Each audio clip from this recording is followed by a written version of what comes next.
Hi, I'm Larry Nespoli with the New Jersey Council of County Colleges. At New Jersey's community colleges, we believe that our students, as well as all citizens, need to be informed about the important issues facing higher education. That's why we're proud to support programming produced by the CAUCUS Educational Corporation and their partners in public television. Giving back to New Jersey's underprivileged youth. Next on CAUCUS New Jersey.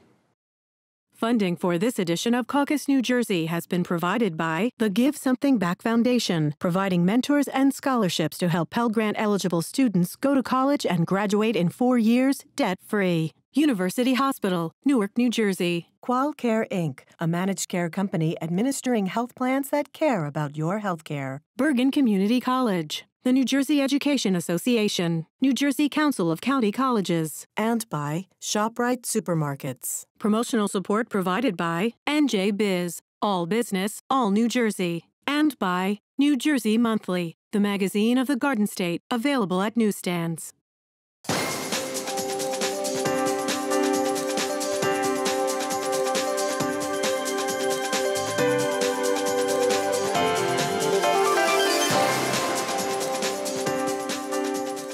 Welcome to CAUCUS. I'm Steve Adubato.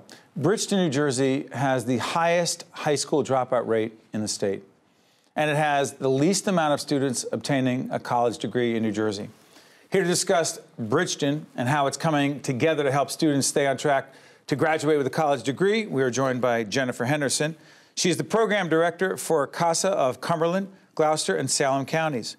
John Faqua, a family advocate for stronger families, and we also have Dirk Johnson, the co-author of a compelling book called Working Class to College with Bob Carr. And also we are finally joined by Wally Kappeler, is the program director of the first star of Rowan at Rowan Academy. Is that right? Correct. Now let me just get this right. This is so important that we talk about Bridgeton, because we were just actually, before we got on the air, we said, what's the population of Bridgeton, New Jersey? It's 25,000. We want to get a feel for what Bridgeton is. You know, I've talked to Bob Carr on the air about this just a little bit at the Give Something Back Foundation, but I want to get a sense of Bridgeton. Highest dropout rate, a very low number of the percentage of students who go to college, high percentage of young women who get pregnant. Why are there so many challenges in Bridgeton? And is it unique to other communities? What do you got, John? How well do you know the community? As a person born and raised in Bridgeton, I've seen it firsthand. The last 20 years, the high teenage pregnancy rate, high school dropout rate, the entire gamut. We also house 30% of the state's inmates. So the idea of... Back up. Yeah, we house 30% of the state's inmates. With the federal prison and 2 state prisons in Cumberland County. It's easy to see how we would get so many of the, I'm not gonna say state's rejects, but we get a lot of people that leave those prisons and stay in our town. So we have a high rate of crime, high gang rate, and that's not excluding my family. So I know about it firsthand. 3 of my 4 sisters were teenage parents. Education really wasn't a premium. Growing up, it wasn't something that was encouraged to pursue. It was more or less wake up and go to school. That hasn't changed a lot in the city of Bridgeton, and we're trying to change that attitude. When we say we, by the way, I screwed up the introduction. I want to make it clear. It's First Star Rowan Academy. What is that initiative, and why is First Star so important? Less than 3% of foster youth nationally graduate with a 2- or 4-year college degree, whereas 50% of them will end up incarcerated, pregnant, or homeless within 2 years of aging out of care. So it was theorized that if high school foster youth were in a residential school program on a university campus, that they'll naturally matriculate into undergraduate studies. So the program was first piloted at UCLA in Southern California with 30 rising 9th graders, where they lived on the campus for 6 weeks. Of that group, they followed that cohort for 4 years. 100% of them graduated high school on time. 80% of them are now in college at a 2- or 4-year school. They've had extraordinary success. Since then, the program has been replicated at 14 other universities, both nationally and now in Canada and the United Kingdom. And so we were lucky enough to have a program at Rowan University where we targeted Cumberland, Gloucester, and Salem counties in partnership with CASA and Stronger Families, and even Bob Carr and Give Something Back. Give Something Back has partnered with us to make sure that we're surrounding the families we're involved with. It's not just the kids, but we really need to meet the needs of the entire family. And one family at a time, we're going to make an impact in Bridgeton. So Dirk, bring the Bob connection in, the Bob Carr connection in. Give Something Back. And the connection to Bridgeton, the students there, and the commitment to college. Sure. College graduation, if you will, and everything it takes to get them there. Bob was a kid growing up in the country in rural Illinois with more in a house with more troubles than money. And as a senior, he was awarded a $250 college scholarship. And he was so moved by this that he thought, if I ever have any extra money, I'm going to help out some kids like me. And it took him a long time, but ultimately his business took off in a very big way. He founded a Fortune 1000 company, and he made good on his promise. He has contributed millions of dollars, many millions of dollars, to scholarships for working class and lower income kids. Bob lives in Princeton, so he's very, very much drawn to some of the challenges that the state faces. But bring the connection to Bridgeton. Bob met with Wally and others with First Star Academy, and he was very impressed with the work they were doing, and he saw the need that was there.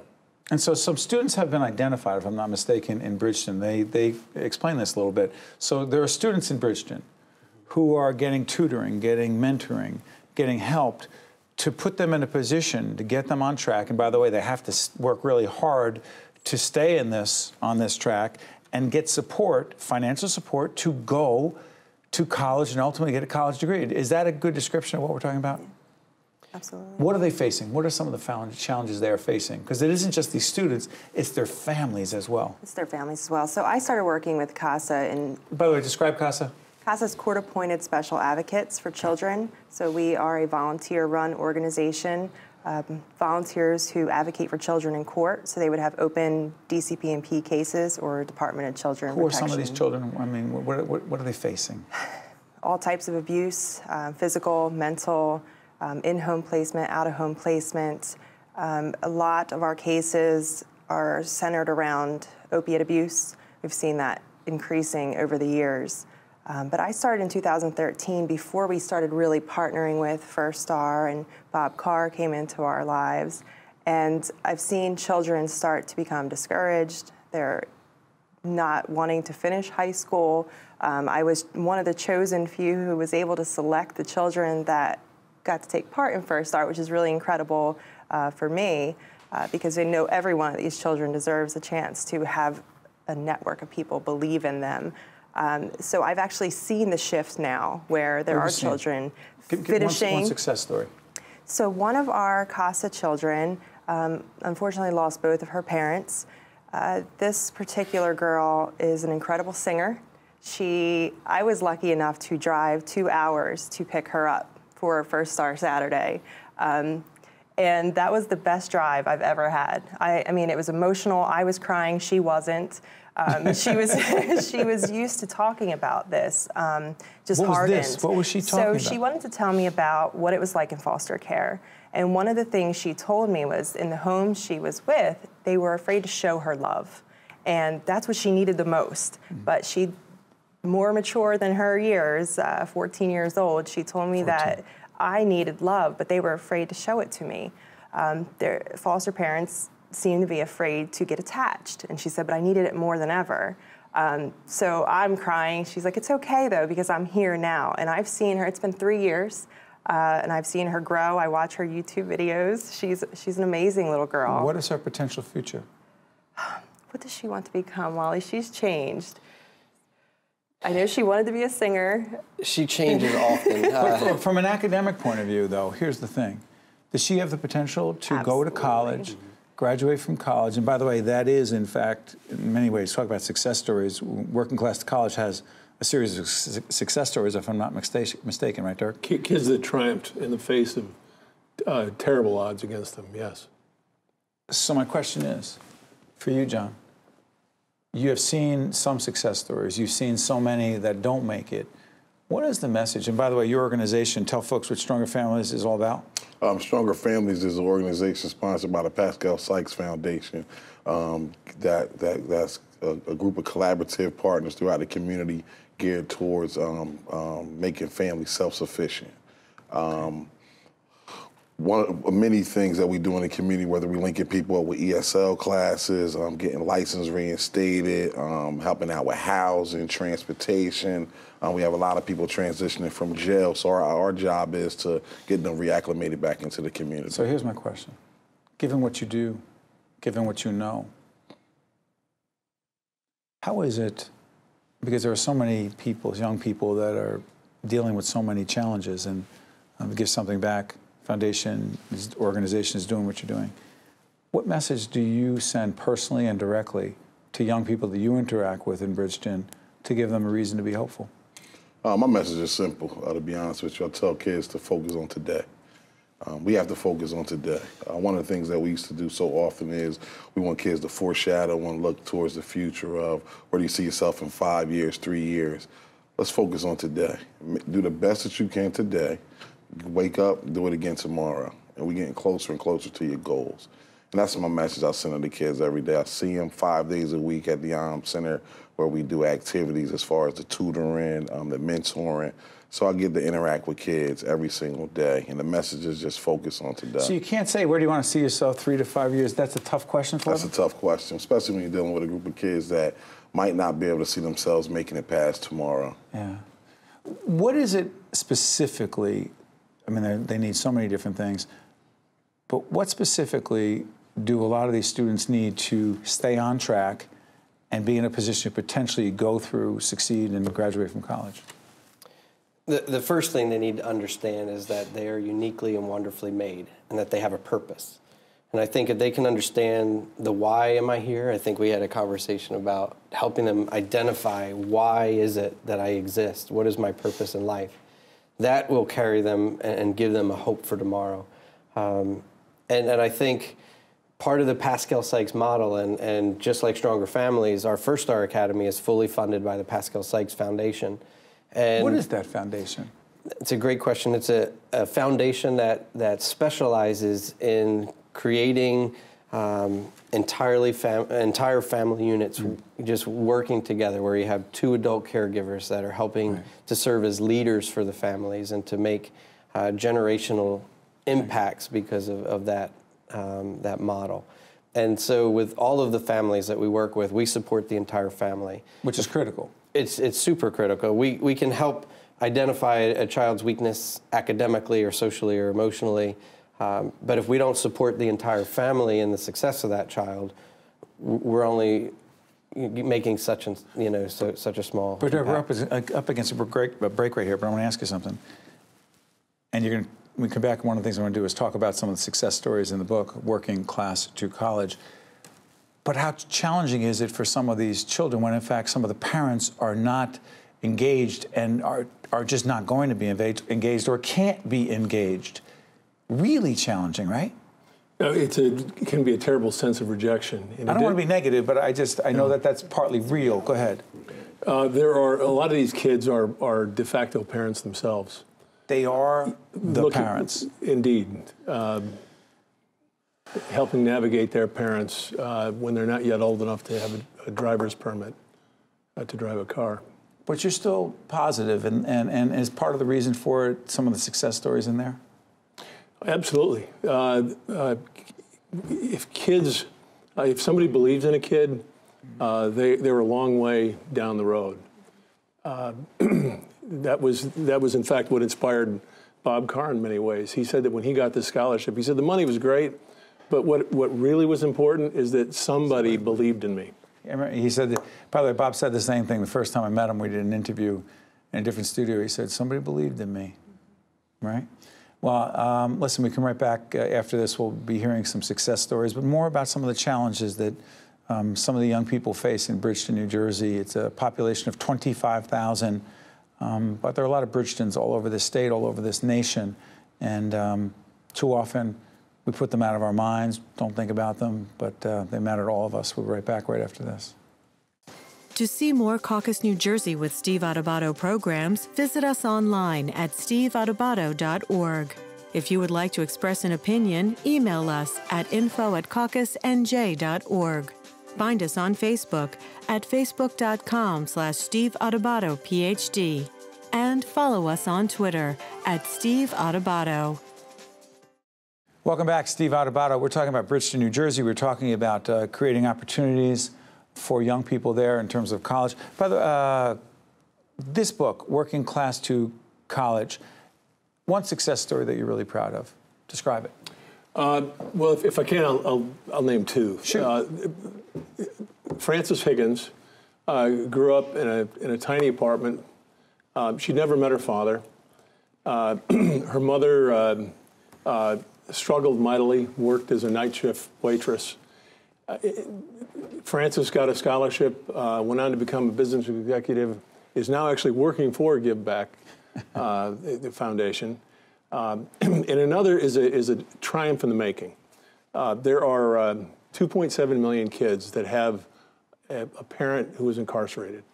One is a girl named Shalika Page, and she was a month old when her father went to jail. When she was a little girl, she would have telephone conversations with him. And she cherished these conversations. And she would talk about how a voice would come on the line and say, "You've got one more minute." And as she grew a little bit older, she was whip smart, this kid. She could read before kindergarten. She would tell people that when I grow up, I'm going to be a judge so I can get my daddy out of jail. As she got a little older, though, she looked around, she became angry at the world. Became angry at her mother because her mother was there. And she became angry at her father. And during some of these telephone conversations, when her father would try to counsel her, she would say, "Who are you to tell me anything? You're not here where I need you. You're in jail." She fell way behind in school, was suspended several times. But something clicked in her, and she heroically went to school 6 days a week, 10 hours a day, got her high school degree, went to community college, and now intends to go to a 4-year university. Wow. Success. It is possible. So, John, let me ask you something in light of what we just heard from Dirk. You grew up in this community. Your sisters faced some tough times. Other family members, I imagine, were challenged as well. Friends, associates. Absolutely. So my question to you is, why are you, listen, I don't know how angry you are or not, but the reality is you are involved in the solution. Why? Just like Mr. Carr, somebody believed in me.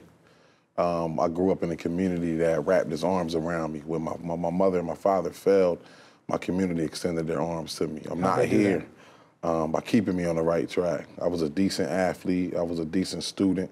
And the people in my community saw some potential in me. And they supported me all the way through high school, all the way through college. And I have an opportunity now to help the kids in my community.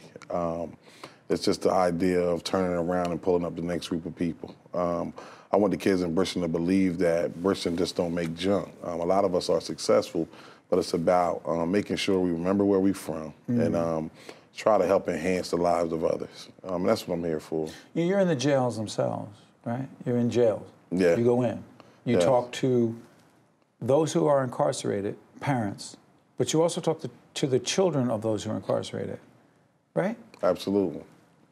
So I can't even comprehend or imagine what that's like. So what is it that you are saying to the young people who have parents in prison in order for them to continue to be positive and have hope? You know, the one message I try to push to those kids, because once again, I was there. I visited my stepfather in prison for 10 years, every Saturday, Trenton State Prison. The thing I encourage the kids right now is to imagine yourself never being on the other side of that wall. You don't have to be there. Where you grow up don't determine where you end up. Where you end up is based on a group of the choices and the decisions that you make, and you never have to be on the other side of that wall. At the end of the day, I firmly believe it's time to break the cycle, and we have a group of unbelievable people, unbelievable support, and with the right hands on the wheel, we can help change the lives of these children. And finally, before I go back to Jennifer, what is it that you tell those who are in so that they understand the role they have to be supportive of their children who are looking to potentially pursue an academic career and graduate from college? At this point, you know what, Steve, to be honest with you, I'll tell a lot of those guys, you haven't been successful as a criminal. It's time to do something different. You've been away way too many times. We live in a free country, and you keep giving your freedom away. Do something different for your kids. If not for you, do it for your kids. How responsive? I know it's case by case, but you know what? At this point, you see some of the guys, they're starting to evolve. They're starting to get the picture. A lot of guys are now coming through our program at the Center, and they're getting opportunities to work. They're applying for jobs, and many of them are actually trying to go back to school. So we're seeing the impact, absolutely. And it goes back to what we've mentioned earlier, it's about the holistic approach. Right. If we're trying to encourage the kids to go to college, we also have to offer educational opportunity for the parents. This cannot happen without a community coming together, correct? That's correct. It takes a lot of support. One thing that our children continuously face is letdowns. They are used to hearing one thing and then another thing occurring. So I'm fortunate enough to work with volunteer advocates who are able to consistently tell the children that there is better, there will be better, you have to work for it. Not always easy, especially when we're dealing with teenagers, but we have some dedicated volunteers who continue to push and show that they're not going to give up on the children. And I think that is critical with all of our kids, is to let them know that we are not giving up. We're going to keep fighting for them. They're worth it. I'm curious about this. I often ask this of people who come into the studio who do extraordinary things, special things, important things. Why do you do what you do for these young people? Why do you do it? It's a calling, for sure. You know, just like our students, we tell them they're uniquely and wonderfully made. I believe that all of us around this table and in your studio are uniquely and wonderfully made and have a purpose. And, you know, I believe our purpose around this table is to work together to transform our community.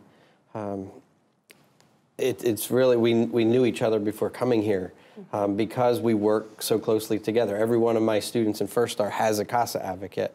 Many of our families are involved with Stronger Families. When we need mentorship and want to plug our kids into a basketball program, we call John, say, John, do you have room for these guys? So they're providing the mentoring, you're providing the advocacy for our kids. You know, the foundation at Giveback and with the work of Dirk and Bob are providing opportunities beyond college. So it takes a village to raise a child, but it takes a whole lot of people to transform a community. And so it's really, even this opportunity to talk with you and to start a conversation so that people start asking the right questions about how to help is going to help, you know, move us in that direction. To Wally's point, what would you want people, I mean, you're a journalist by background, you come to this extraordinary situation and that you're involved in right now. What would you want people to take away from this conversation right now? Not just about Bridgeton, but the larger message of it. What would you want people to take away? I think it's important for people to know how much untapped potential there is among young people. It's also important that that kids not be judged or blamed for the situations that they're in. No kid asked for their parent to go to prison. Kids didn't ask to be in poverty. Kids didn't ask to be abandoned. And they can triumph. There are many who do, and there are many more who will if they're given the chance. You are hopeful. I am hopeful. Are you confident? Yes, yes. I think that I believe things are getting better. I really do. Things are better than I'm not a believer in the good old days. I think things are better.